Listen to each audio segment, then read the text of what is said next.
heard a story about a wealthy man whose friend was a builder. And this builder was down on his luck and hadn't much work lately. So the wealthy man felt sorry for him and decided to help him out.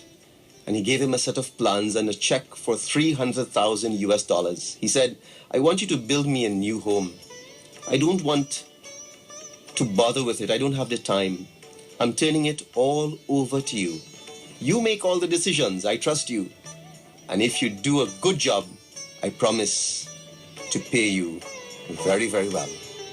So the builder was so excited he could finally start making some money. But he got to thinking, if I cut a few corners here and there, maybe I could pocket some of that $300,000. So he went out and he bought the cheapest concrete he could find. He got the cement mixer watered down so that it stretched further. He saved $4,000 to $5,000 there. Very excited, he went out and he found the cheapest lumber he could find. Some of it was bent and warped and crooked, but he didn't care. It was going to be hidden behind the walls. You see, nobody would see it, he's thinking. He did the same thing with the plumbing, the electricals, everything in the house. He cut corners to save money.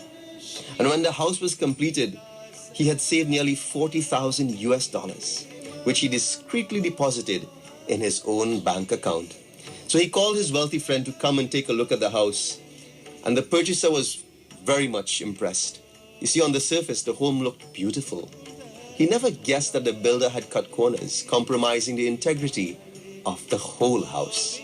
So the builder was ecstatic as he noted the pleased expression on the owner's face. He couldn't wait to see how much he was going to get paid. And after all, he knew the owner was a very, very generous man.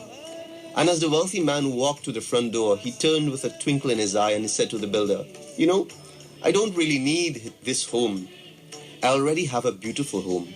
I was just trying to help you and to do you a favor. And he handed the builder the keys and he said, here, my friend, this is for you. You've just built yourself a brand new home. Jaiho, the builder, nearly passed out, and he thought, if I had known it was going to be my own home, I would have built it a whole lot better. Dear friends, the truth is, whether we realize it or not, we are all building our own homes. We may cut corners here and there, but it's not hurting anybody except ourselves. Those poor decisions will weaken our foundations, causing all kinds of problems in the future. And everything may look fine on the outside, on the surface, but what really matters, friends, what really counts is what's going on within the walls, what's going on behind closed doors. What do we do when nobody is watching? Are we watering down our foundations because of the lack of integrity?